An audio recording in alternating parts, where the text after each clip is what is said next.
मेरा हाथ जोड़कर प्रणाम। उत्तराखंड को जनजाति राज्य बनाया जा सके उसके लिए,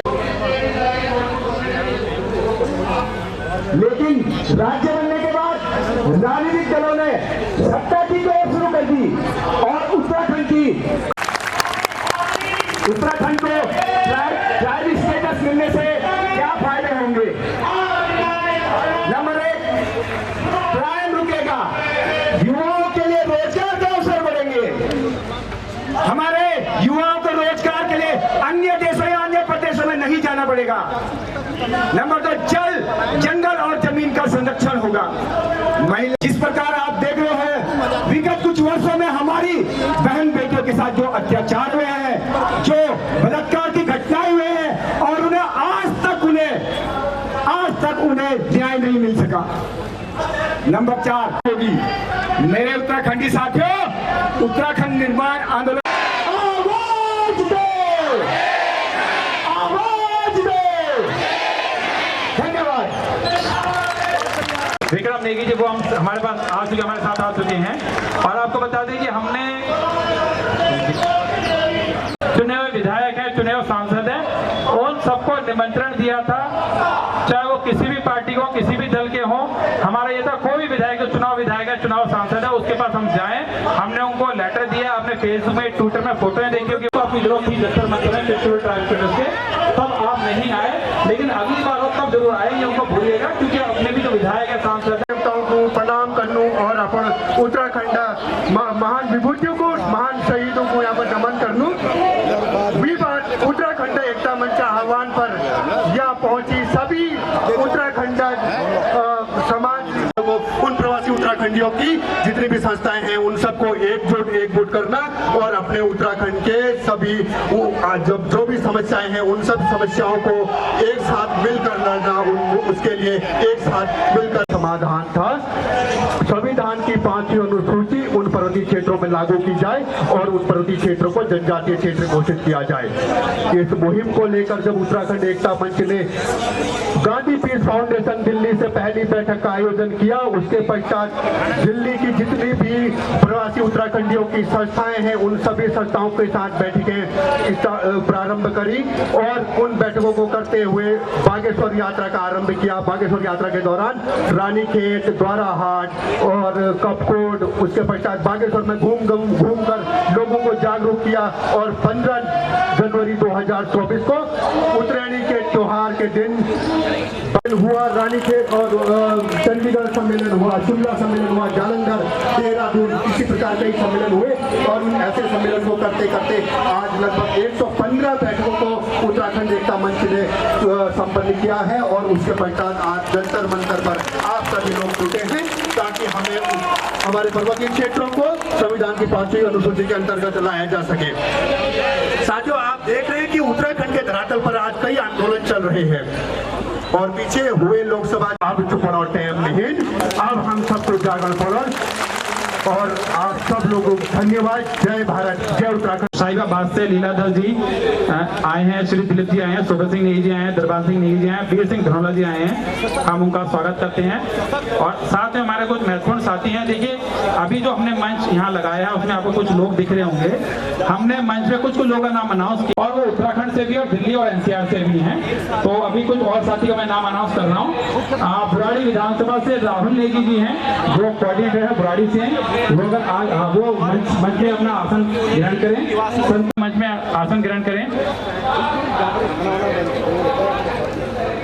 हमारे रुड़की से प्रवेश जोशी जी हैं, आ रखे हैं, अनिल उप्रेती जी आ रखे हैं, सुनील रोथाण जी आ रखे हैं, उनका भी भारत माता की, भारत माता की है, इसलिए भारत की रक्षा करते हैं। हमारे तो जनरल साहब यहाँ पे बैठे हैं, हमारे विधायक जी भी हैं और बहुखंडी जी यहाँ पे हैं और विशेष रूप से मैं आज एकता मंच का बहुत बहुत धन्यवाद करना चाहूँगा कि एकता मंच ने पिछले कई समय से, कई वर्षों से एक अध्ययन के बाद आज वो इस स्थिति में पहुँचे हैं कि हम, और आप सभी का भी बहुत बहुत धन्यवाद कि आपने उत्तराखंड एकता मंच के इस आह्वान पे यहाँ पे सब एकत्रित हुए हैं और ये उत्तराखंड है, ये निश्चित रूप से एक बौद्धिक भूमिका आप लोगों की रही है, प्रवासी लोगों की रही है। उसी के कारण उत्तराखंड राज्य मिला है।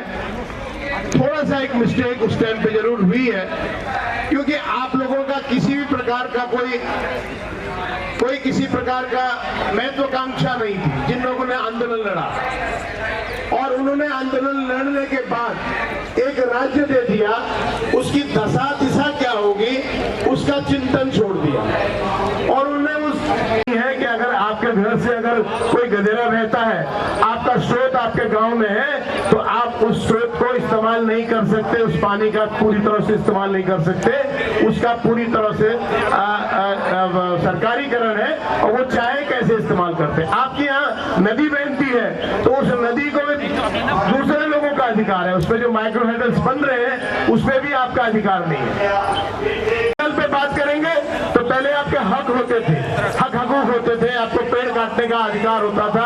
आप लोग अपने मकान बनाने के लिए मिट्टी, पत्थर, लकड़ी अपने जंगल से लेते थे। आज की स्थिति में आप पेड़ नहीं काट सकते।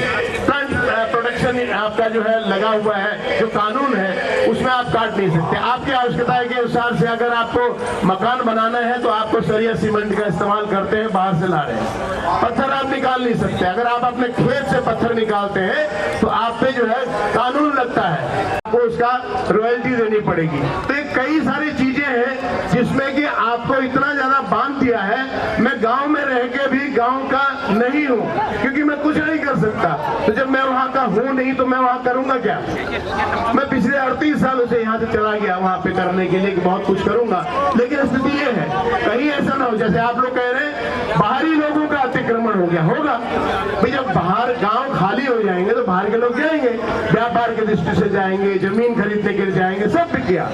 कौन सस्ते से? कई लोग जो दिल्ली और जो अन्य जगह रहते हैं वो कहते हैं हम तो रहते नहीं, या ठीक है यार बिका दो हमारी जमीन, लेकिन स्थितियां बहुत खराब है। तो ये तो स्थिति जमीन की है, जंगल की है और पानी पे आपका अधिकार नहीं है। तो तीनों चीजें आपकी चले गई हैं। दूसरा क्या है, समझे कि फिफ्थ शेड्यूल है क्या और इसमें आपकी भूमिका कैसे आप लोग सुनिश्चित कर सकते हैं। तो मैं इसी के साथ आप लोगों का एक बार पुनः धन्यवाद करता हूं, जितने भी प्रबुद्ध जन यहाँ पे आए हैं। जिस प्रकार से आपने उत्तराखंड को एक राज्य दिया, पूर्ण राज्य दिया, नॉन वायलेंस तरीके से, कोई वायलेंस नहीं हुआ और बहुत अच्छा राज्य मिला, उसी तरह से समझाएं और इनका साथ दें। और ये लड़ाई लड़ने के बाद ऐसा नहीं हो सकता सरकार से हम नई मांग नहीं कर रहे। 1972 में सिविल डिस्ट्रिक्ट एक्ट ने बंद कर दिया था। स्वागत करना चाहता हूँ प्रोफेसर डॉक्टर अजय रावत जी का। उनके बारे में अगर कहूँ तो अजय रावत जी को एनवायरमेंट में जो खड़े लोग हैं प्लीज एक बार बैठ जाइए। आज आपको उत्तराखंड के इतिहास के बारे में जानना बहुत जरूरी है। मेरी माताएं बहनें पीछे हैं, प्लीज आगे आके बैठ जाइए।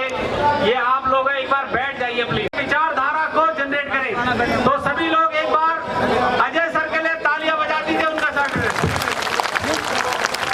साथियों, मैं आपको जो आज बताने जा रहा हूँ उसके पीछे एक बड़ा ठोस कारण है। सरकार जो है उन्होंने देहरादून में एक पार्क खोला और उस पार्क के बारे में गांधी जी के साथ नहीं बल्कि क्रांति के माध्यम से जो चाहते थे, जो क्रांति के माध्यम से स्वतंत्रता दिलाना चाहते थे, तो हमारी सरकार को हमारे जो अधिकारी था कि उत्तराखंड के जो आंदोलनकारी है उनमें जो भगत सिंह जी के साथ थे और जिन्होंने बहुत बड़ा सहयोग दिया उनके नाम नहीं मालूम थे।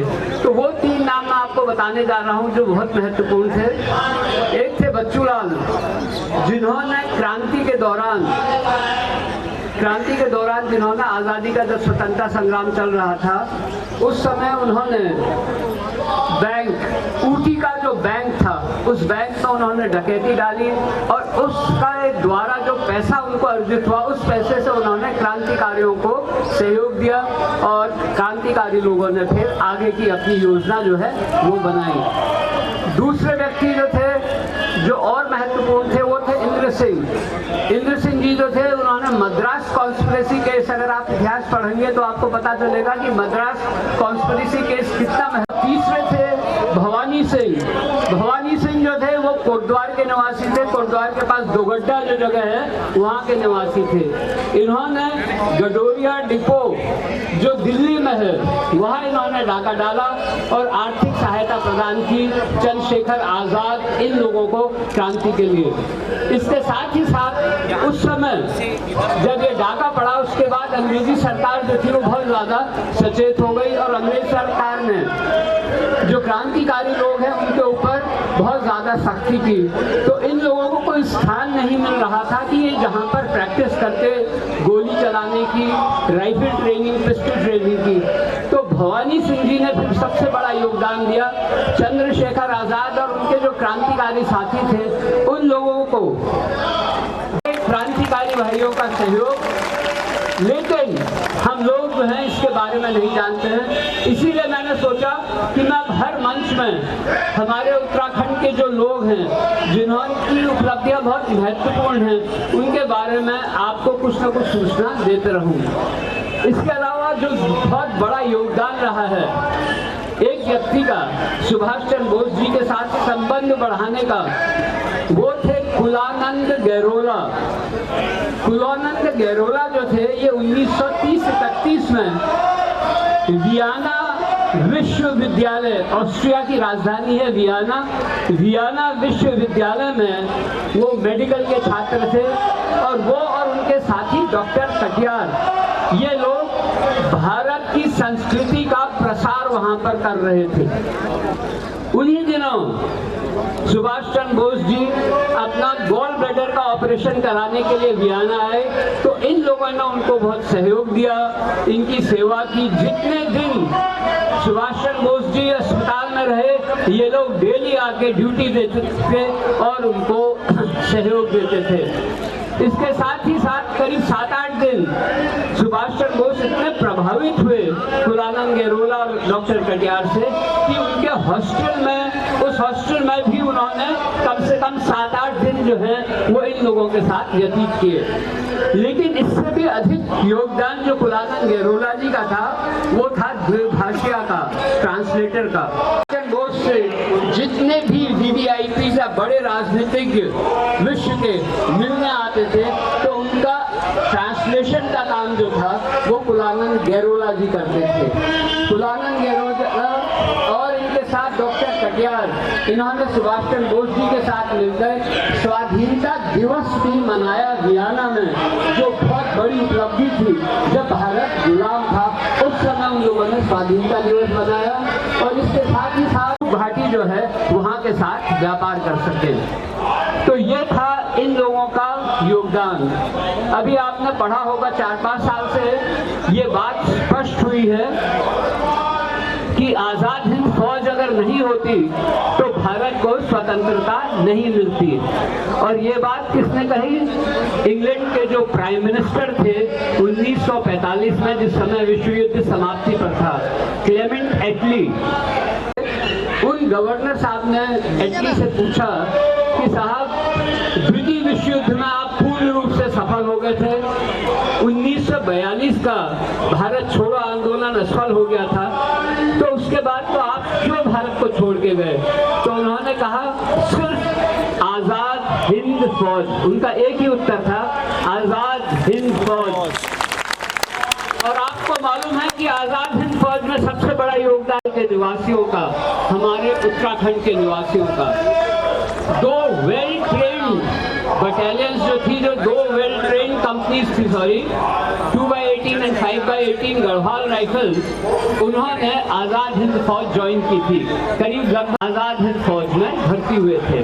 और श्री कुमाऊनी और नेपालियों के ऊपर बहुत ज्यादा विश्वास था, उनकी स्वामी भक्ति पर, उनके समर्पण पर, उनकी वीरता पर। उन्हीं दिनों दयानंद उनियाल जो थे वो अंग रक्षक थे सुभाष चंद्र बोस के। क्या थे? अंग रक्षक सुभाष चंद्र बोस के। तो आप लगा सकते हैं कि वो कितने महत्वपूर्ण व्यक्ति होंगे। व्यक्ति जिनको विक्टोरिया क्रॉस मिला था वो गढ़वाल से थे, Darban Singh Negi ji. And the youngest man in the world जिनको विक्टोरिया क्रॉस मिला था वो भी गढ़वाल के थे, गबर सिंह जी। तो वीरता की इस लिमिट तक हमारे लोग थे। अब मैं इतिहास में थोड़ा पीछे जाना चाहता हूँ।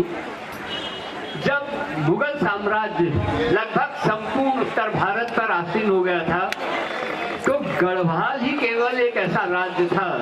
A man die better. How can a man die better? By facing fearful odds for the ashes of his father and the temples of his gods. तो ये हमारे लोगों के बारे में है, हमारे उत्तराखंडियों के बारे में। हम लोगों में एक हीन भावना है। हमारे जो पूर्वज थे वो लोग थे खस। उत्तराखंड में सबसे अधिक जाति जो है वो खस जाति की है। खस ठाकुर भी होते हैं, खस ब्राह्मण भी होते हैं, और ये सब लोग आए हैं सेंट्रल एशिया से। तो खस जो वॉरियर्स हैं, खस जाति जो है ये बहुत ही बहादुर जाति है। जो रम्माण नृत्य है, रम्माण के बारे में आपको मालूम ही है कि जोशीमठ के सामने 3 गांव जो हैं पैखंडा घाटी प्रमुख नगरों में जो संस्कृति के केंद्र माने जाते हैं, तो उन्होंने अपनी फिल्म में, अपने संगीत में दिया था। इसी तरह से मधुमती पिक्चर में भी कुमाऊनी म्यूजिक को परिलक्षित किया गया है। अगर आपने गाना सुना, महाराष्ट्र में जब भिक्ष पड़ता था तो लोग जो है वो माइग्रेट करके उत्तराखंड में आते थे। उत्तराखंड में इसलिए आते थे कि वहाँ पर पानी की कमी नहीं थी, जलावन लकड़ी की कमी नहीं थी, चारे की कमी नहीं थी। अगर आज भी आप देखें पानी की कमी नहीं थी। आज भी आपको जानकर आश्चर्य होगा कि उत्तराखंड की जैव विविधता इतनी रिच है। आज भी उत्तराखंड में 701 मेडिसिनल प्लांट्स हैं। 701 मेडिसिनल प्लांट्स मतलब जिन प्लांट से आप इलाज कर सकते हैं। आपके जो जंगली फल आदि हैं इनकी 175 प्रजातियां हैं। 175, जैसे काफल है, विसालू है, 175। और आपके कंद मूल आदि इसकी 379 प्रजातियां आज भी है। और ये सोचिए आप, बस इसके बाद मैं एंड कर रहा हूँ कि जब ये स्थिति थी इसी वजह से लोग आ रहे थे। देखिए आज की हमारी मेहनत रंग लाई है। एक बार पहले भी रंग लाई थी हमने। धन्यवाद आपको बहुत बहुत। देखिए उत्तराखंड में पलायन ने इतना बड़ा विकराल रूप लिया है कि जिसके देखते ही देखते हजारों गांव खाली हो गए, हजारों स्कूल बंद हो गए, और यहाँ तक कि हमारे जो घर में जो बड़े मंदिर हैं उन पर भी जाके ताले, गांव में ताला, स्कूल में ताला। ठीक है जी। लेकिन जिस राज्य में पलायन तब होता है जब वहाँ पे रोजगार की समस्या हो, वहाँ पे मूलभूत चीजों की समस्या हो। और जैसे कि एक उदाहरण दूंगा आपको कि जितना ठेकेदारी पड़ता है इस तरह उत्तराखंड में जितने भी टेंडर हो रहे हैं वो सब बाहर वालों के ले रहे हैं। हमारे उत्तराखंड में कोई टेंडर हमारे को नहीं मिलता, और नौकरी भी मिलती है बाहर वालों को, क्योंकि हमारे पास पैसा नहीं होता, क्योंकि हमारे पास इतनी बातचीत नहीं होती। ठीक है जी। और इसका सबसे बड़ा उदाहरण दे रहा हूँ आपको कि ऋषिकेश में जो एम्स का अस्पताल है उसमें जो ठेकेदार है वो गुजरात का है। ठीक है जी। 90% कर्मचारी गुजरात के हैं। और जो हमारी उत्तराखंड सरकार है, चाहे कोई सरकार आई हो, उन्होंने बनाया पलायन आयोग बनाया, लेकिन उस पलायन आयोग ने भी पलायन रोकने में कुछ नहीं हासिल किया, वो भी फेल हो गया। लेकिन अब क्या है कि पलायन और पलायन आयोग दोनों का निवारण करना हमने, अब समाज ने ये अपने हाथ में लिया है कि हम इसको, हम पलायन आयोग को, दोनों को भगा देंगे हम।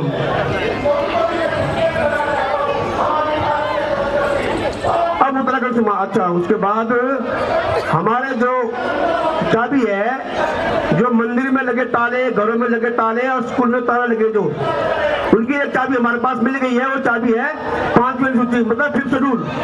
जिस दिन उत्तराखंड के पर्वतीय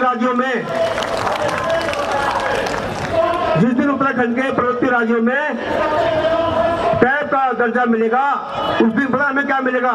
हमारे बच्चों को मिलेगा 50% मिलेगा आरक्षण सरकारी नौकरियों में। जैसे कि 1 लाख नौकरी होंगी तो 50,000 नौकरी हमें मिलेंगी, हमारे बच्चों को मिलेंगी, तो मिलेंगी वो।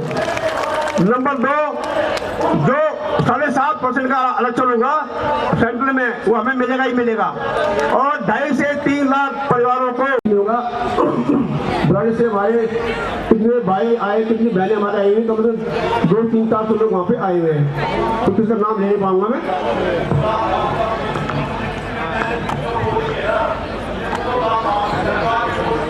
संगम बिहार से हमारी बहनें बस लेके आई हुई, धन्यवाद। और बुराड़ी से ही कम से कम 10-12 बसें बुराड़ी से आई हुई है, धन्यवाद बुराड़ी के लिए।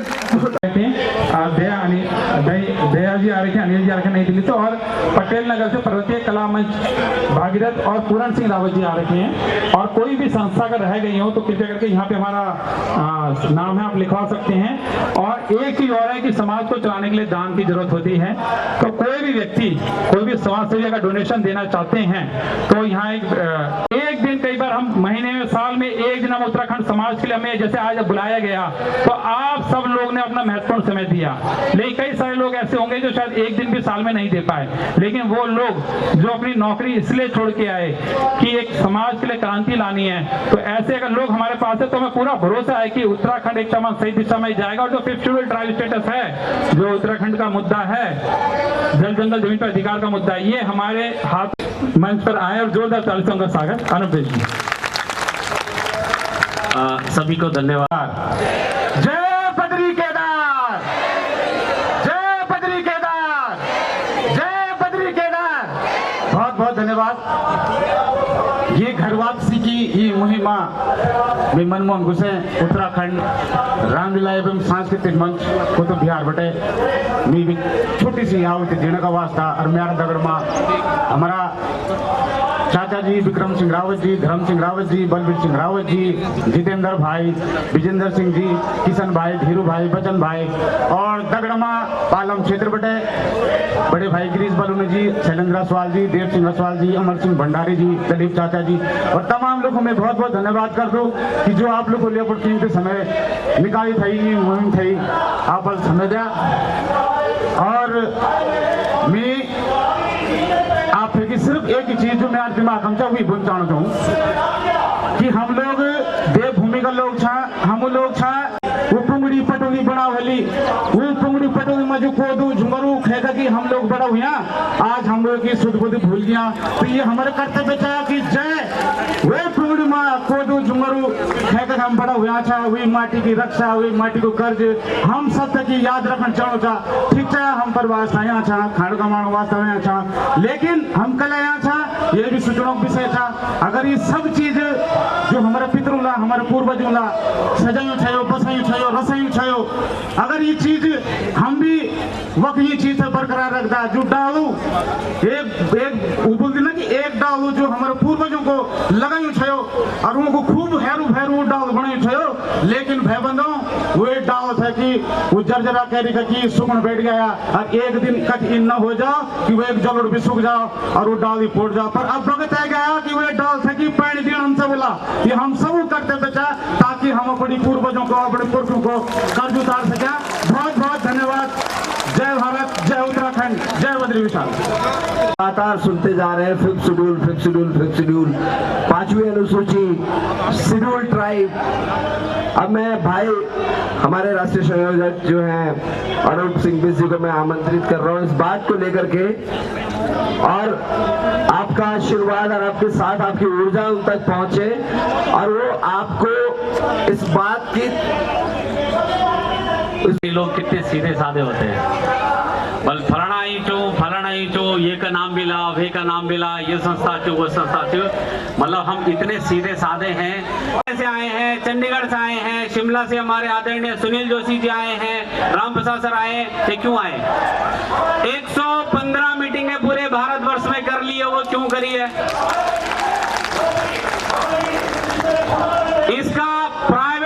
इसका विधानसभा में प्राइवेट बिल आ गया, वो क्यों आया है? आप समझिए इस बात को। आप में से किसको अपने दम पे ये उम्मीद है कि वो घर वापसी कर लेगा अगले 20 साल के अंदर? वो हाथ खड़ा कर दे अपने दम पे। सूची क्या माध्यम है जी? 5वीं अनुसूची क्या होती है, इस बात को देता है। और इससे जो भी संसाधन निकलेगा उससे रोजगार का अधिकार सबसे पहले किसको मिलेगा? उत्तराखंडियों को। किसको मिलेगा जी? इसलिए बैठे हम। दूसरा, हमारे यहाँ पे चाहे हरिद्वार देवभूमि है, भूमि है वो पूरे भारतवर्ष का है। इसको आप ऐसा समझिए, हम लोग मोटा सा उदाहरण समझ लीजिए, जब भी हम पे कोई संकट आता हम लोग हाथ खड़ा करके बोल दिए हाँ या ना, जाते हैं ना। क्यों जाते हैं? इसलिए कि हमारा संपन्न, हमारे इष्ट देवी देवताएं पूरे संपन्न रहे, इसीलिए हम जाते हैं।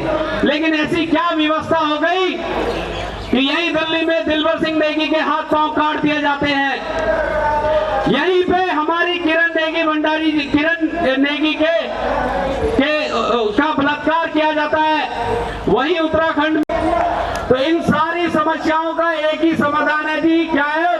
5वीं अनुसूची। अब आप इसको समझिए, मोटा उदाहरण समझिए। कितने लोगों को ऐसा लग रहा है कि आज की डेट में उत्तराखंड के जो युवा हैं वो 35 साल के अगर उनकी शादियां नहीं हो रही? हाथ खड़ा कर दिए, बता दीजिए। आपको पता है क्यों नहीं हो रही उनकी शादी? के साथ शादी करना चाहते हैं, संपन्न व्यक्ति के साथ शादी करना चाहते हैं। जब हमारे युवाओं को रोजगार ही नहीं मिलेगा तो वो तो जाएंगे ही। मुझे एक उदाहरण और भी, एक समझ को और दीजिए कि संस्कृति, सब लोग बोलते हैं हमारी उत्तराखंड की संस्कृति बचाओ, तो क्या बचाने के लिए कोई और व्यक्ति आएगा या वो संस्कृति बचेगा? या फिर हमारा उत्तराखंड का युवा कहीं नेपाल से लाएगा, कहीं महाराष्ट्र से लाएगा, कहीं से लड़के लाएगा, संस्कृति बचेगी कि नहीं बचेगी? नहीं बचेगी ना। तो उसका माध्यम क्या है? अब बड़ा उदाहरण समझिए, वो लोग हाथ खड़ा कर दीजिए यहाँ पे जो जौनसार से, हाथ खड़ा कर दीजिए जो जौनसार से हैं, वो लोग हाथ खड़ा कर दीजिए जो नीति माड़ा से हैं, वो भारत समाज से वो रखते हैं, वो लोग हाथ खड़ा करिए जो बौद्ध समाज से रखते हैं, वो लोग हाथ खड़ा करिए जो राजी समुदाय से रखते हैं। करिए हाथ खड़ा। आपको पता है ये लोग यहाँ क्यों नहीं बैठे हैं? क्योंकि ये सचिवालय में बैठे हैं। किसके माध्यम से? ट्राइब स्टेटस के माध्यम से। और उत्तराखंड की 7 समुदाय हैं, ये 5 मैंने बता दी। और दूसरी और लास्ट और सेकंड लास्ट क्या है? गढ़वाली और कुमाऊनी। और यहाँ मैक्सिमम कौन बैठा है जी? गढ़वाली और कुमाऊनी। अब हमें मजबूर किया गया माइग्रेशन करने के लिए। और आप देखिए नेपालियों के लिए कुछ वैकेंसी या कुछ एसटी का दर्जा देने की बात कर रही है, और जैसी एसटी का दर्जा, या मेरे हिसाब से उधम सिंह नगर में नमो शूद्र को एक आरक्षण की बात चल रही है, जैसे ही उनको मिलेगा जो पूरी पाकिस्तान से आरक्षण है, वो लोग मूल निवासी बन जाएंगे। क्या बन जाएंगे जी? तंबा लेने के लिए हम लोग आज तक घूम रहे हैं, आंदोलन कर रहे हैं। और मूल निवासी आंदोलन का मतलब आप समझिए कि हम कुछ कानून लगते ही आप यहां से अपना भोरी बिस्तर बांधेंगे और उत्तराखंड की तरफ चले जाएंगे। किसी को नहीं लगता है, क्योंकि है ही नहीं खेत किसी के पास। हम लोग भूमिहीन है। भारतीय डॉक्यूमेंट के हिसाब से अगर मानेंगे तो 90% लोग उत्तराखंडी तो भूमिहीन है। आप भू कानून लगाने की बात कहां कर रहे हो? आप मूल निवासी का दर्जा किसको दिलाने की बात कर रहे हो? और एक बात लास्ट, मूल निवासी का दर्जा अगर किसी को मिलता है तो वो ट्राइब को मिलता है, और उसी की मांग हम कर रहे हैं, 5th शेड्यूल ट्राइब स्टेटस। यही हमें मूल निवासी का दर्जा दिलाएगा। जिस दिन ये मूल निवासी का दर्जा मिलेगा, 3 लाख से ज्यादा परिवारों को रोजगार, 7.5% सेंटर में रिजर्वेशन, 50% पहाड़ में रिजर्वेशन, टिहरी डैम के अंदर जो बोटें चलती है, नैनीताल में चलती है, भीमपाल से चलती है, वो सारे कॉन्ट्रैक्ट किसको मिलेंगे? उत्तराखंडियों को। तो बताइए, इतना सारा रोजगार होगा, हम घर वापसी करेंगे नहीं करेंगे? यही एक माध्यम है। इसके अलावा अगर उत्तराखंड में अगर आपको कोई बोलता है कि मैं वन अधिनियम का कानून रखता, मैं एक बात ये कह दूं, हमने जब 115 मीटिंगें करी तो जगह जगह आंदोलन, और उस आंदोलन से निकल के क्या आता बाद में? एक नेता जो कहता है मैं चुनाव लड़ूंगा। बोली हाँ ना, ऐसा है ना? अब मुझे ये बता दीजिए, चलो उसको हमने एमएलए बना दिया, एमपी बना दिया, तो क्या वो हमारी घर वापसी करा देगा? हाथ खड़ा कर दीजिए। नहीं कराएगा ना? तो फिर हम अपना दिमाग, अपनी एनर्जी उस डायरेक्शन में डाल ही क्यों रहे हैं जहां से हमारी प्रगति हो ही नहीं सकती, हमारी घर वापसी हो ही नहीं सकती। और हम लोग चिल्लाते बढ़ते हैं कि मूल निवास चाहिए, भू कानून चाहिए, आलू के गुटके खाने हैं। सीधा बोलिए, सरकार तब समझ समझती है सरकार के संविधान में भू कानून और मूल निवास का कोई वर्ड नहीं है। आपने सुना है कोई ये बीजेपी या कांग्रेस के जो हमारे एमएलए वो बोलते हैं कि मूल निवास भू कानून की लड़ाई लड़ना चाहिए? उनको पता है कि ये जो वर्ड है ये भारत के संविधान में नहीं है। थोड़े दिन पहले सोनम वांगचुक आए 1000 किलोमीटर की यात्रा करके। आपको पता उनके पास क्या है? को 95% में IAS, IPS और ब्यूरोक्रेट्स फर्स्ट क्लास जॉब में रिजर्वेशन मिल गया है। बताइए, उनको 2 सीटें होने जा रही है, उनके 5 जिले बन चुके हैं, उनका हो सकता है कि आने वाले टाइम पे पूर्ण राज्य का दर्जा मिले। और ये सारा कितने साल में किया उन्होंने? 4 साल में। 4 साल में उन्होंने ये सफलता प्राप्त कर ली, क्योंकि उनको पता था कि सही रास्ता मांगने का क्या है। सही मांग, सही दिशा, और हमारा बच्चा सही दिशा में जाएगा। हमारी बेटियों के साथ रेप नहीं होंगे। हमें एसटी कानून चाहिए, ये 5th शेड्यूल एसटी कानून देता है। हमारी बेटियों को जो सुरक्षा मिलेगी वो 5th शेड्यूल ही देता है। सारा युवा हमारा, देखे उत्तराखंड में सारा युवा हमारा रोडों पे रोजगार के लिए, वो कहां से मिलेगा? 5th शेड्यूल से। मैंने पहले कहते जब इतनी सारी रोजगार होगा तो वो यहीं से मिलेगा। तो मैं ये उम्मीद करता हूं कि बताइए, उत्तराखंड में अगर हमें घर वापसी करनी है, या उत्तराखंड में बैठे हुए युवाओं को रोजगार दिलाना है, या उत्तराखंड में बैठे उस बेरोजगार के या रोजगार मिलने के बाद शादी करानी है, तो वो सर 5th शेड्यूल है। नहीं तो मार्क कर लीजिए, हमारी लड़कियां बाहर शादी करेंगे और हमारे लड़के बाहर से बहू लाएंगे। और आप देख लेना, ये जो दूसरे समुदाय से मिलके और जो गढ़वाली गुमाम में बचाते हैं, इसे एक नई लैंग्वेज लिखेगी ना। वो लैंग्वेज आप समझोगे ना हम समझेंगे। तो संस्कृति संरक्षण कहां से मिलेगी जी? जोर से बोलिए, संस्कृति संरक्षण कहां से मिलेगी? रोजगार कहां से मिलेगा? सुरक्षा कहां से मिलेगा? हमारी बच्चियों को सुरक्षा कहां से मिलेगा? घर वापसी किससे होगी? ये चीज है जी, ये है सही मुद्दा। इस बात को समझिए। आपको बहुत सारे मंच मिलेंगे, लोग आंदोलन कर रहे होंगे, कुछ भी कर रहे होंगे, लेकिन एक बात को और समझ लीजिए। एक नेता मेरे पास आए कि यार ये तो हम तो राजनीति करना चाहते हैं। अरे भाई, राजनीति तो ये मैं हूं। जब उत्तराखंड में 5th शेड्यूल लगलू तो सबसे पहले हम क्या कर, आधार कार्ड और वोटर कार्ड का शिफ्ट कर। कहां शिफ्ट करेंगे हम आधार कार्ड वोटर कार्ड? पहाड़ में। तो जनसंख्या कहां बढ़ेगी? रिवर्स माइग्रेशन यहां से कहां होगा? कहां के लोग? और लास्ट में मुझे बताइए, परिसीमन तो जनसंख्या के आधार पे ही होता है। तो जनसंख्या जब बढ़ेगी तो ये उनको इस मुद्दे के साथ जुड़ना जरूरी है।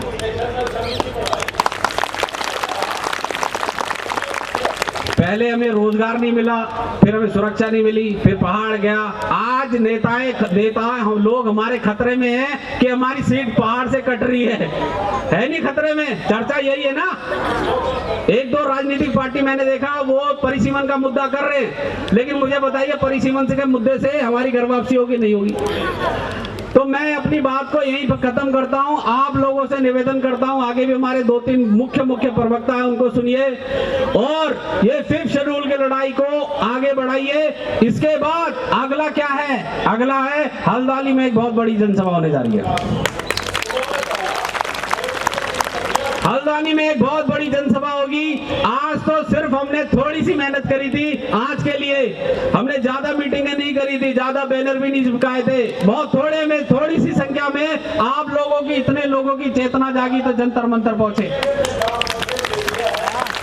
अगला बड़ा जो जनसभा है, हम किसी सरकार के खिलाफ नहीं है, किसी विपक्ष के खिलाफ नहीं है, लेकिन जो जनसभा है वो है हल्द्वानी में। और हो सकता है फिर देहरादून, और हो सकता है यही रामलीला मैदान हम दोबारा 2 लाख लोगों से करें। तैयार है जी इसके लिए?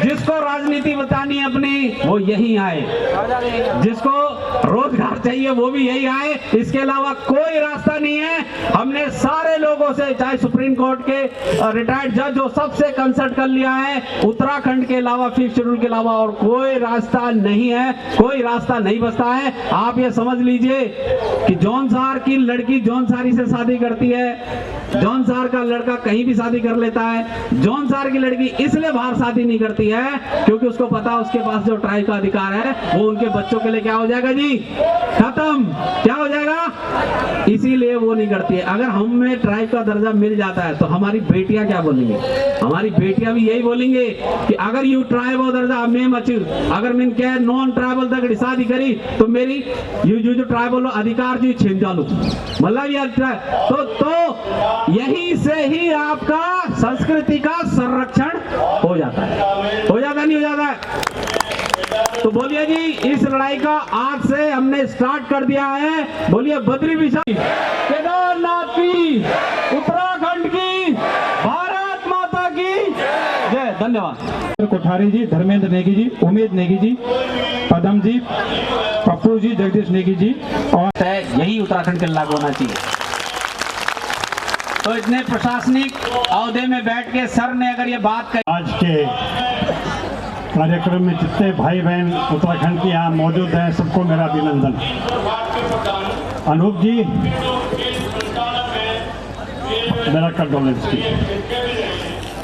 उसके बावजूद आपने ये कार्यक्रम जोश शोर से जो किया ऑर्गेनाइज, ये पूरा उत्तराखंड मंच, एकता मंच है, जो उनका आभार। प्रॉब्लम यह है कि जब कोई अच्छा प्रवक्ता बात करता है उसके बाद मेरे जैसे आदमी को बुलाया जाए तो क्या बोले, सारी बातें तो अनूप जी ने बड़े अच्छी तरीके से समझा दिया है और मेरे को एक्चुअली कुछ कहने के लिए है ही नहीं। और अनूप गोसाई के साथ अपना समर्थन दर्ज कराने यहाँ आया हूँ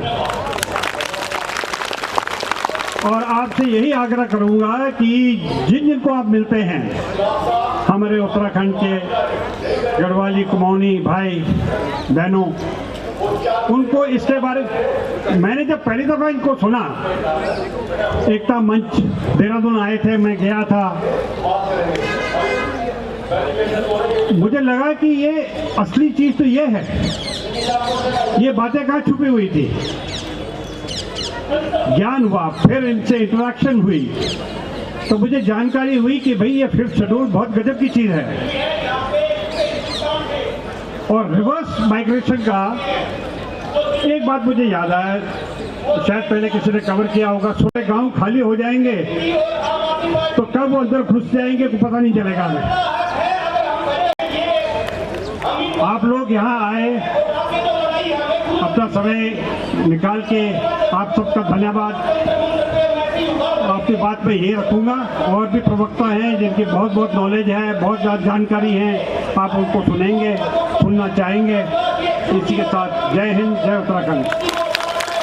के मुद्दों को अगर जानने की कोशिश करें तो उसके एक अच्छे छात्र हैं। मैं उनसे अनुरोध करूंगा कि अपने विचार जो है वो फिफ्थ शेड्यूल और उत्तराखंड के जो अभी हमारे मित्र अनूप जी, निशांत रोहतान जी, संजय राठौर जी, अश्विनी मेंदोला जी, महेंद्र रावत जी, हमारे बीच में वरिष्ठ सदस्य श्री गंभीर सिंह नेगी जी हैं, लेफ्टिनेंट जनरल साहब, प्रोफेसर रावत हमारे बीच में हैं। अपने गांव को छोड़कर आया था मजबूरी में। जब मैंने इस शहर से गया तो कक्षा 7 कुछ दिन गांव में रहा और कक्षा 7 को गांव छोड़कर आया था मजबूरी में। मेरा हाथ टूट गया था और वहां कोई डॉक्टर नहीं था। लेकिन जब मैंने गांव छोड़ा था तो उस दिन मैं तय किया था कि जिस दिन मैं सक्षम हो जाऊंगा मैं वापस गांव जाऊंगा। अनेक साल दिल्ली में नौकरी करी, इसी जंतर मंतर से 5 किलोमीटर के अंदर संसद भवन से लेके और अनेक मंत्रालयों में नौकरी करी, मीडिया में नौकरी करी। और फाइनली मैंने सोचा कि अब समय आ गया है, मेरी उम्र 50 क्रॉस कर चुकी है और अगर अब नहीं गया तो फिर कभी नहीं जा पाऊंगा, और मैं वापस अपने गाँव चला गया। उत्तराखंड जाना इसलिए महत्वपूर्ण है, मैं हमेशा लोगों से कहता हूं कि मेरा घर दिल्ली में भी है, मेरा घर नोएडा में भी है, मेरा घर देहरादून में भी है, लेकिन मैंने कभी नहीं कहा कि मैं दिल्ली का रहने वाला हूं या मैं नोएडा का या मैं देहरादून का हूं। मैंने हमेशा अपना एड्रेस ग्राम नौगांव, पट्टी तलाई, पोस्ट ऑफिस, पहाड़ पोखड़ा, जिला पौड़ी गढ़वाली बताया। यह एड्रेस इसलिए याद है मुझे कि जिस दिन मैं गांव छोड़कर आया था तो संगला कोटी में मेरी बुआ ने मुझे कहा था कि एड्रेस याद कर ले, दिल्ली जाएगा अगर तू खो जाएगा तो कम से कम किसी को एड्रेस तो बता सकता है। तो ये जो ग्राम नौगांव, पट्टी तलाई, पोस्ट ऑफिस, पहाड़ पोखड़ा, तब से मुझे आज तक रटा हुआ है। आज हम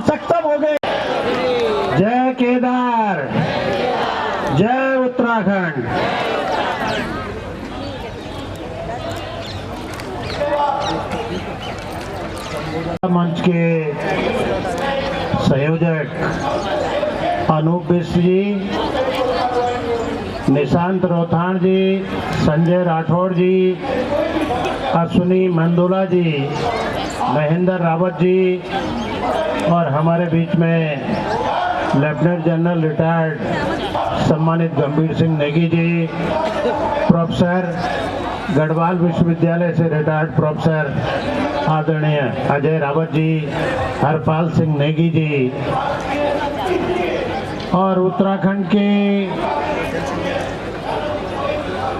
घाटी और चोटी से डांडी और कांठी, गाढ़ और गधेरा बेटी, रोजी रोटी और आगे की पीढ़ी के लिए संघर्ष करने वाले सम्मानित और आदरणीय मेरे बुजुर्गों, नौजवान साथियों, मेरी माता बहनों, मैं सबसे पहले उत्तराखंड एकता मंच को बधाई देता हूं कि उन्होंने एक ऐसे विषय को के निर्माण में जो संघर्ष और सादत उत्तराखंड के लोगों ने दी, जो सपना उन्होंने देखा था, उसको पूरा करने का मुझे ये रास्ता दिखता है। इसलिए मैं आप सबको बधाई और आपका धन्यवाद करता हूं। जिस राज्य के हम निवासी हैं, ये बड़े संघर्ष के बाद प्राप्त हुआ है और इसमें हमारी माता बहनों से लेकर नौजवानों से लेकर बुजुर्गों ने सादत भी दी है। इसकी जो बनावट है, ये घाटी और चोटी का प्रदेश है, ये पवित्र नदियों का प्रदेश है, ये गाढ़ और गधेरों का प्रदेश है, ये मिश्रित वनों का प्रदेश है, ये हिमालय का प्रदेश है, ये बर्फ का प्रदेश है, ये बुग्याल का प्रदेश है। इतनी चौड़ी भी सड़क चौड़ी ना करो कि पूरा पहाड़ दरक के आ जाए, चौड़ी करो लेकिन जितनी की आवश्यकता है। चार धाम में ऐसे साधन बन गए हैं कि आप ऐसे रोपवे लगा सकते हैं कि 100 लोगों को एक बार ले जा सकते हैं। आप ऐसी विधि को लेकर आइए, ऐसी तकनीकी को लेकर आइए और हमारे चार धाम इस प्रदेश को चलाने के लिए सक्षम है, इसलिए हमें उस पर भी विचार करने की आवश्यकता है। साथियों, हमारा जो प्रदेश है, आप तो 71% कह रहे हैं कि ये जंगल का प्रदेश है, लेकिन हमें लगता है जो विकास के नाम पर हमने सिविल की भूमि दी, वो हम दुगनी देते हैं वन विभाग को। ये 75% से आज की डेट में बढ़ गया है, 75% से ज्यादा जंगल का प्रदेश हो गया है। इसके जो 11 जिले हैं, उनमें 90% से ज्यादा जंगलात है। वहाँ खेती की भूमि नाम मात्र की बच गई है और जो नाप है, बेनाप है और जंगलात है। नाप भूमि में तो मनुष्य रहते हैं, बेनाप भूमि जो राजस्व की है और बची हुई भूमि जंगलात की है। ये भी एक सोचने का विषय है। शुरुआती दिनों में जब हमारे पूर्वज इस प्रदेश में आए होंगे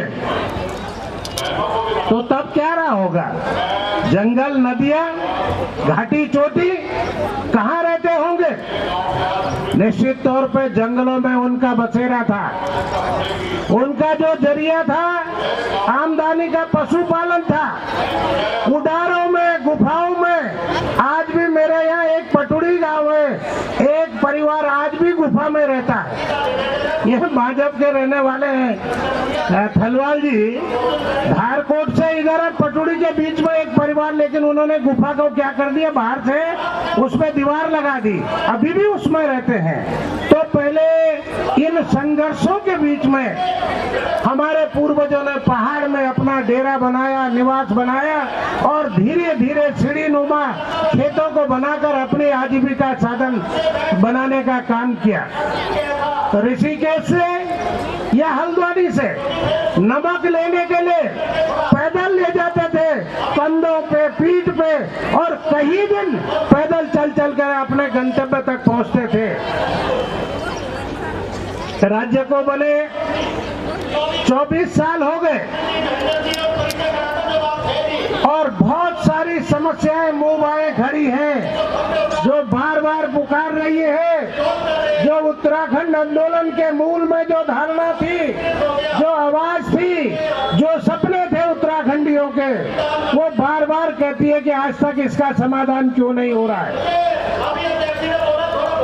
शिक्षा और स्वास्थ्य ये चुनौती बना हुआ है, रोजगार और स्वरोजगार चुनौती बनी हुई है, रोजी और रोटी जिसके लिए आप लोग भी इतने सालों पहले पहाड़ से आ गए और आज भी वहां जो लोग रह रहे हैं बड़े तेजी से वहां से पलायन इन सब मांगों को लेकर कर रहे हैं।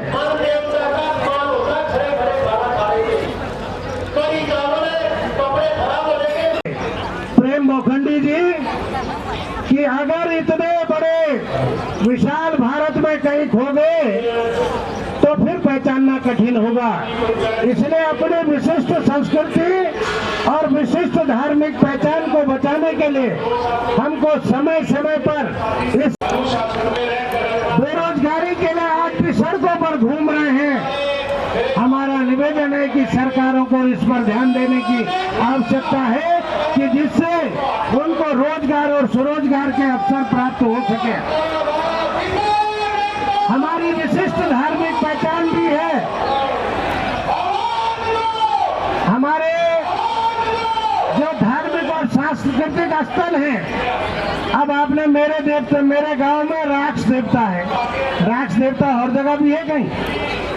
मेरे यहाँ एक हैट पर्वत पे राक्ष देवता है, मेरे गांव में है, और एक ये थात गांव में है धूमंदार पट्टी में, और एक है भोलदारी गांव में है, कहीं दूसरी जगह है ही नहीं। तो विशिष्ट हुए कि नहीं हुए?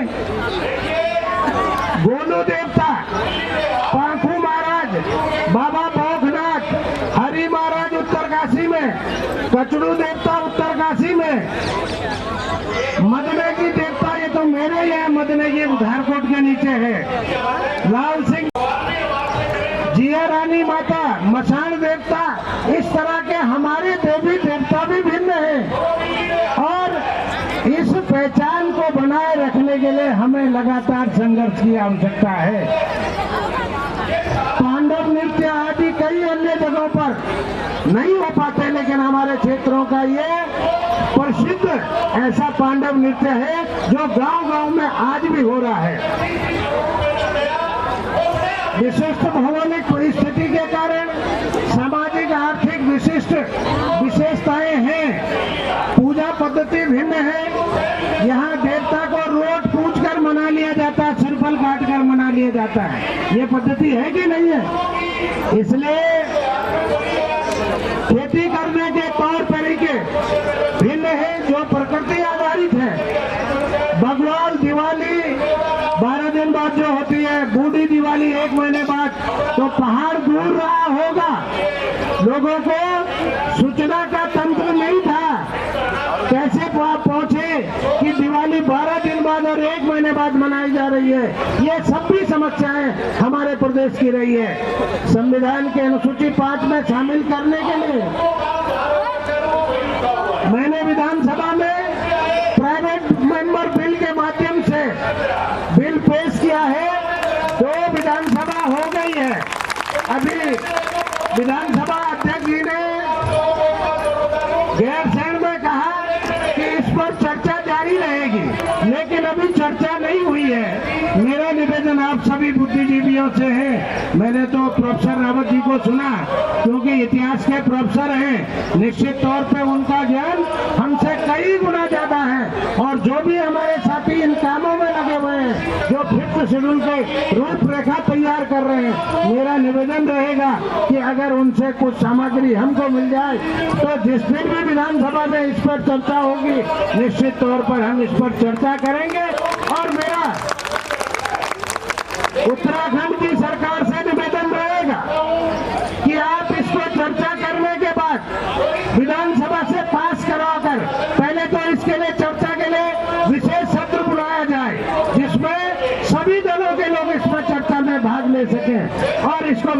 लोकसभा से पास कर भारत सरकार को स्वीकृति के लिए भेज दिया जाए। साथियों, 5th शेड्यूल में शामिल होने के बाद पहाड़ में रहने वाले लोगों को ट्राइबल का दर्जा मिलेगा, उनको रिजर्वेशन मिलेगा नौकरियों में, उनके विकास का पैसा सुरक्षित रहेगा। हमको पहले भी पर्वतीय विकास के माध्यम से हमको अलग से बजट मिलता था, ऐसे 5th शेड्यूल के बाद भी आपको अलग से बजट मिलेगा। शिक्षा और स्वास्थ्य का विशेष लाभ मिलेगा। राज्य का जो ट्राइबल प्लान का पैसा है वो आपको मिलेगा। बॉर्डर एरिया प्लान का जो पैसा है वो भी आपको मिलेगा। रोजी रोटी रोजगार के लिए पलायन रुकेगा, ये हमारा मानना है। जो लोग बाहर आ गए हैं वो पुनः अपने घर गांव की तरफ जाएंगे। और सबसे बड़ी समस्या, जो सबसे चिंता का विषय है कि आपका अगर 26 में मतगणना हुई तो निश्चित तौर पर 26 या 27 के बीच में सरकार को डिलिमिटेशन कमीशन बिठाना पड़ेगा। अगर डिलिमिटेशन कमीशन बैठेगा तो पहाड़ की सीटें, चूंकि जनसंख्या जब कम है तो पहाड़ की सीटें निश्चित तौर पर कम होंगे। अगर आपका प्रतिनिधित्व कम होगा तो इतनी देवी देवताओं की आवाज उठाने वाले लोग कम हो जाएंगे और इसका असर पूरे पर्वतीय क्षेत्र में उत्तराखंड पर पड़ेगा। भू कानून और मूल निवास के लिए जो लोग आवाज उठा रहे हैं उसका भी रास्ता इसी के माध्यम से निकलता है। हमें तो कहना है कि सब लोग एक रस्सी के रूप में इकट्ठे होकर इस लड़ाई को मजबूती प्रदान करेंगे। मैं अंत में आप सबका बहुत बहुत आभार व्यक्त करता हूं और जो हमारी ये कमेटी है एकता मंच, उसको बधाई देता हूं। और भी कुछ अगर जानकारी के विषय मिल सके जिसको हम मूल ड्राफ्ट में शामिल कर सकें तो मैं आपसे ये निवेदन करना चाहता हूं। आप सबका बहुत बहुत आभार, धन्यवाद। जय हिंद, जय उत्तराखंड। शुक्रिया। अब यह कार्यक्रम लगभग शिव सिंह रावत जी लुधियाने से आए हैं, प्लीज।